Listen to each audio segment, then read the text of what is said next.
When you think of Nickelodeon games, what's the first thing that comes to your mind? Maybe it's Attack of the Toybots, or maybe it's the very mediocre Smash platform game. When I think of Nick games, my first thought is a little very underrated game for the DS. It goes by the name of SpongeBob SquarePants featuring Nicktoons Globs of Doom, or for short, SpongeBob and the Globs of Doom. See, when I was a child, I loved cartoons, and I still do. So this game holds a special place in my heart because not only is it nostalgic for me, but it has characters from some of my favorite cartoons all in it. So today, I want to talk about why Globs of Doom is such a awesome but underrated game.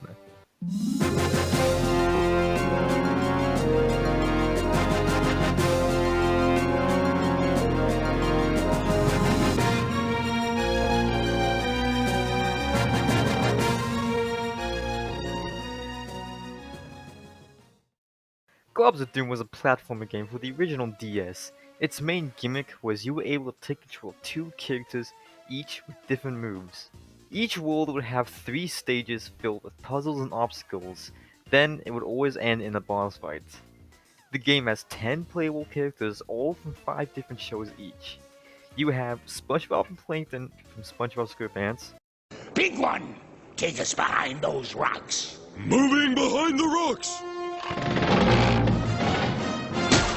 Keep going. You're good. You're good. You're good. And stop. Don't worry, Captain. We'll buff out those scratches. Danny Phantom and Nikolai Technus from Danny Phantom, Lattes and terrorizing minimum wage workers. Boo. Well, look on the bright side. At least I'm not downloading them illegally. Jimmy Neutron and Beautiful Gorgeous from Jimmy Neutron, Whoa, check it out! Neutron has the moves! Well, how about next time you get a board that can handle the Neutron style? Later, Nicorama! Invader Zim and Dib Membrane from Invader Zim, You're ugly when you lie, Sid! I'm not lying! Then why are you ugly? and for some reason you also have Tratlock and Tak from Tak and the Power of Juju, a very interesting pick to say the least. What I love though is they actually pair each character with a different person from each show, hero and villain style. So the gameplay is basic, but fun at the same time. You have 5 worlds you need to go to. Each world is set in a place from one of each shows. You have Bikini Bottom as World 1, Amity Park as World 2, Papunu Village as World 3, Retroville as World 4, and Space Station as World 5. Worlds progressively get harder from stage to stage. While Bikini Bottom may be very easy to do, Space Station is a lot more challenging. So in the game you control 2 characters. You can move each character by swapping to them. Each character has an ability that can help the others out. For example, SpongeBob can make a square bubble that you could stand on to get to higher up places. You can also find these yellow walls that stop you in your tracks and can only be opened by killing these weird yellow or green blob things. Throughout the game, you can find power-ups in yellow crystals. In order to get these power-ups, you need enough gems saved up to break it. Each world has unique gimmicks that each character can take advantage of. For example, you have these green walls that only Danny Phantom can pass by. Or you have these platforms that only Zim can go up. Or your main gimmick can just be a very hard jump, like, what is this? Just let me jump, you go! Each world will always end with a boss fight. All bosses are very fun and unique to fight. They all provide a slight challenge to the usual gameplay. They're all cool looking as well. You have an eyeball wall that shoots flower petals at you or some shit. You got the man himself, Vlad Masters. A weird squid thing. Some random flowers with eyes, and the almighty tallest. So yeah, the gameplay may be average, but I assure you it's fun as hell, provides some challenge during certain parts. Worlds and bosses are all fun to tackle, and characters are some of my favorites. Story definitely isn't too complex, but here's a very quick rundown. So, Jimmy Neutron notices a meteor shower of yellow blobs raining down around Earth. This wise crab then calls Jimmy to go on an island where they can assemble a team to stop this mayhem. When Jimmy gets there, he calls in both heroes and villains to stop this one evil force. One thing I like about this game though is they actually team up the heroes and villains together.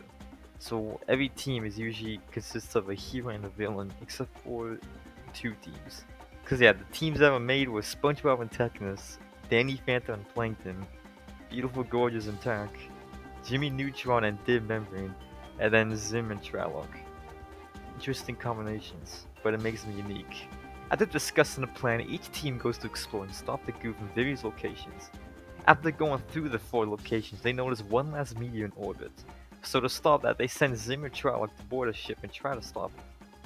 After fighting the hypnotized Almighty Taurus, they receive a call from a giant glob who calls himself Globulus Maximus. Apparently the only reason he came to Earth was to find the Almighty Yellow One, which turns out to be the person he's seeking is SpongeBob. After defeating him, he says the only thing he wanted was to meet SpongeBob so he can finally gain some happy emotions. So SpongeBob talks to him, then he gets happy, then he leaves, day is saved, boom, let's go. Surprisingly for a DS game, you'd think the soundtrack would be very mediocre, but that is far from the truth. The music in this game is on another level. From the title screen alone, the music draws you in. Each level also has amazing song pieces go with it, and surprisingly it matches the scenery very well. For example, Retroville is a lot more techy mechanical, so the music piece that they use gives off that vibe. The music is very well made, and I legit listen to the OST unironically whenever I want to. Yo, yo, yo! Ah!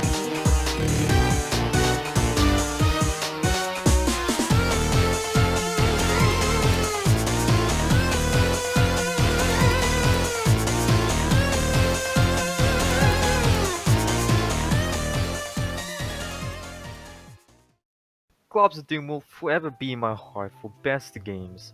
Combining my love for cartoon and the great character selection and gameplay, it really shines.